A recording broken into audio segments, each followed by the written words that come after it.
ബിരിയാണി കടയിൽ പോയി ബിരിയാണി കഴിച്ച് പൈസ കൊടുക്കാതെ പണിയെടുക്ക്. Okay set guys. അപ്പൊ നമ്മള് ബിരിയാണി തന്നാൻ വേണ്ടിട്ട് ഒരു ഹോട്ടലിൽ നിൽക്കാണ്ട് ബിരിയാണിക്ക് ഓർഡർ എടുക്കുന്നു കേട്ടോ. ബിരിയാണി വരാൻ വേണ്ടിട്ട് ഇങ്ങനെ കാത്തിക്കാണ്. അവസാനം ബിരിയാണി നല്ല ചൂടുള്ള അടിപൊളി ദമ്മ് ബിരിയാണി. ചിക്കൻ പീസ് എടുത്ത് കുറച്ച് തൈര് അച്ചാർ മിക്സ് ചെയ്ത് കുറച്ച് റൈസ് എടുത്തുകൊണ്ട് ഒരു പിടി പിടിച്ചാണ്ടല്ലോ. ബിരിയാണി എങ്ങനെയുണ്ടെന്ന് ചോദിച്ചാൽ നല്ല ടേസ്റ്റ് ഉണ്ട്. ഈ സാധനത്തിന്റെ പേരോട്ടോ മുട്ട എന്നത് ബിരിയാണിയുടെ ഫ്രീ ആയിട്ട് കിട്ടിയതാ. ഒരു ബിരിയാണി വാങ്ങിയാൽ ഒരു മുട്ട ഫ്രീ. അങ്ങനെ ബിരിയാണിയിൽ തിന്നു കഴിഞ്ഞ് വെള്ളമൊക്കെ കുടിച്ച് കയ്യൊക്കെ ഇങ്ങനെ നിൽക്കുക. ബിരിയാണി തിന്നതിന് ശേഷം ഹോട്ടലിലെ മുതലാളിനോട് പറഞ്ഞാൽ ഇന്റെ അടുത്ത് പൈസ ഒന്നുമില്ല, ഞാൻ വേണ്ടി പണിക്ക് നിൽക്കാറിഞ്ഞു. മൂപ്പരോട് പറഞ്ഞു പൈസ അല്ലെങ്കിൽ പിന്നെ ഇതിൽ പോകുമ്പോൾ തന്നാൽ മതി, അല്ലെങ്കിൽ അവന് QR കോഡ് ഉണ്ടെങ്കിൽ പരിചയത്തിൽ അയച്ചാൽ മതി പറഞ്ഞു. ഞാൻ എത്ര പറഞ്ഞ മൂപ്പരിന്റെ പണിക്ക് നിൽക്കാൻ സമ്മതിക്കണില്ല. എന്നിട്ട് ഞാൻ മൂപ്പരെ പിടിച്ചു വലിച്ചിട്ടാണ് സമ്മതിപ്പിച്ച അവസാനം.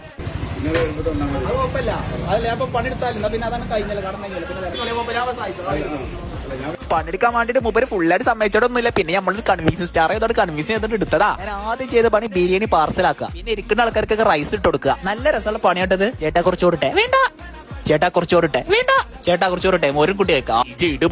പിന്നെ ആൾക്കാർ കഴിച്ച പാത്രങ്ങൾ നമ്മളോട് എടുത്തു വെച്ചു. പിന്നെ ചെറുപ്പത്തോട്ടുള്ള ആഗ്രഹം അൽഫാം ഉണ്ടാക്കാനാണ്. അൽഫാം വെറുതെ ഉണ്ടാക്കിയെടുക്കാറില്ല, മറ്റേ ചുറ്റി വെച്ച് ഇങ്ങനെ കുത്തി കുത്തി കുത്തി ഉണ്ടാക്കാനെന്ന് ആഗ്രഹം. അതിപ്പോ സാധിച്ചു. അവളൊക്കെ തൈരച്ചവർക്ക് എത്രയോട് കെട്ടാൻ വെക്കില്ല. അപ്പൊ മൂപ്പരിനോട് വെച്ചത് കെട്ടാൻ അറിയാതെ എങ്ങനെ പെണ്ണിട്ടാണ്. വീണ്ടും വീണ്ടും ഞാനിതാ റൈസ് വിളമ്പുന്നു. അങ്ങനെ കുറച്ച് മണിക്കൂർ പണിയെടുത്ത് പണി അങ്ങോട്ട് കഴിഞ്ഞു. നമുക്ക് ചെറിയൊരു പണി കൊണ്ട് കേട്ടോ. തിന്നാ പാപം പൈസ കൊടുത്ത് തീരുന്നതാണ്. ഞാൻ മൂപ്പർക്ക് പൈസ കൊടുത്ത് മൂപ്പർ പൈസ വാങ്ങണ്ട. എന്നിട്ട് മൂപ്പർ പോക്കറ്റിന്റെ പൈസ എടുത്ത് നേരെ ഒറ്റ ഓട്ടം. എന്നിട്ട് മൂപ്പർ പിന്നാലെ പൈസ തന്നിടൂ. അപ്പൊ ഇതുപോലെ എന്ത് ടാസ്ക് ചെയ്യുന്നവർക്കും ടാറ്റ ബൈ.